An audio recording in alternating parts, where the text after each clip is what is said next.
Le projet non transfrontalier est un projet cofinancé à 50% par l'Union européenne à travers le programme Interreg France-Wallonie-Vlaanderen.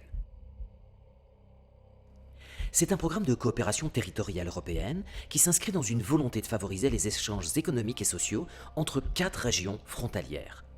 Pour la France, les régions Hauts-de-France et le Grand Est, et pour la Belgique, la Wallonie, la Flandre occidentale et orientale. Ce plan d'action se déroulera sur 4 années, de 2018 à fin 2022. Ce projet fait l'objet d'un large partenariat entre les organismes publics des deux pays.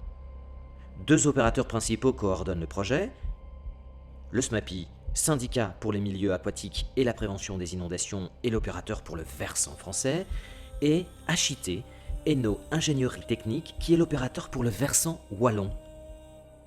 Les opérateurs associés sont nombreux. D'abord, les 8 communes concernées en France et en Belgique par les inondations, savoir Bachy, Mouchin, Aix-en-Pauvel, Saint-Amand-les-Eaux, Le Sel, Rumgy, Rhume et Brunehaut. Ensuite vient le service public de Wallonie, la communauté de communes de Pével-Carambeau, le parc naturel régional Scarpesco, le parc naturel des plaines de l'Escaut et enfin le contrat Rivière-Escaudis. Ce cours d'eau, affluent du Décours, lui-même affluent de la Scarpe-Aval, a la particularité d'être situé en partie à la frontière entre la France et la Belgique. Il s'agit d'un cours d'eau de 18 km environ, dont 10 constituent la frontière entre la France et la Belgique. Son origine se situe sur la commune de Bachy et se jette à son exutoire dans le détour au niveau de Saint-Amand-les-Eaux.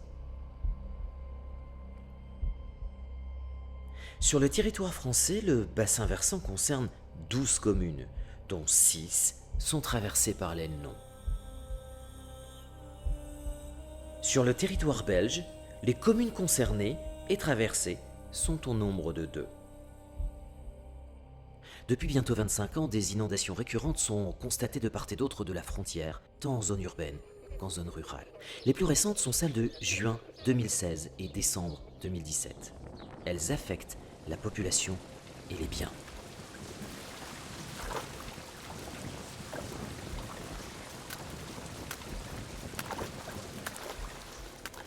Oh là là là là là là là là. Une catastrophe, une catastrophe. On a subi une inondation en 2016, le 7 juin 2016. Pour moi, c'était une première. On n'avait jamais vu un événement aussi marquant. Et cet élément marquant, on l'a dû au débordement du courant de l'Elnon, ce cours d'eau qui donne la limite entre la Belgique et la France, a vraiment été incroyable. Jamais on n'a vu l'Elnon sortir de son lit comme on l'a vu. Alors cet élément a duré quelques heures, mais c'était très conséquent. Des zones à enjeu sont régulièrement touchées. La glanerie à Mouchin, le Planard, la Bougrie, Howarderie, le Pont-Caillou à Rumgy et le Sel. Ces phénomènes sont naturels, mais leurs conséquences ont tendance à s'aggraver. Les causes sont multiples. Elles sont d'abord liées aux caractéristiques naturelles du bassin versant qui présentent des ruptures de pente qui sont propices au débordement. La présence d'un réseau hydraulique dense avec de nombreux cours d'eau et fossés n'arrange rien. Cependant, ces caractéristiques naturelles sont aggravées par l'urbanisation croissante qui augmente la vitesse des volumes rejetés dans les cours d'eau. Des sols peu perméables facilitent aussi l'accumulation et l'augmentation, la stagnation des eaux en période de crue.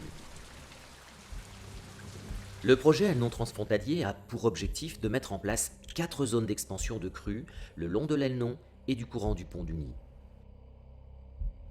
Ces zones d'expansion de crues seront au nombre de 3 en France et de 1 en Belgique. C'est un projet que j'attends, qui me semble bien ficelé, notamment les bassins de retenue qui sont prévus dans ce contexte-là vont permettre de réguler un peu le flux du cours d'eau. Ce projet a aussi pour objectif d'améliorer la conscience du risque inondation de la population locale pour les sensibiliser face au risque.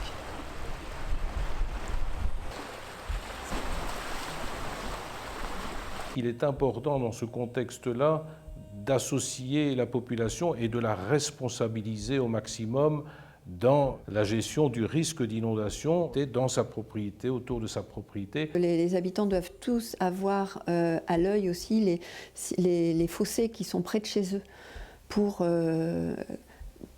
les entretenir quand ce sont des fossés privés. Faire attention qu'il n'y ait pas de branches, ne pas mettre de produits de traitement sur les berges des fossés, parce que les produits de traitement enlèvent la végétation qui tient le fossé. Du coup, la terre est à nu, ça remplit le fossé.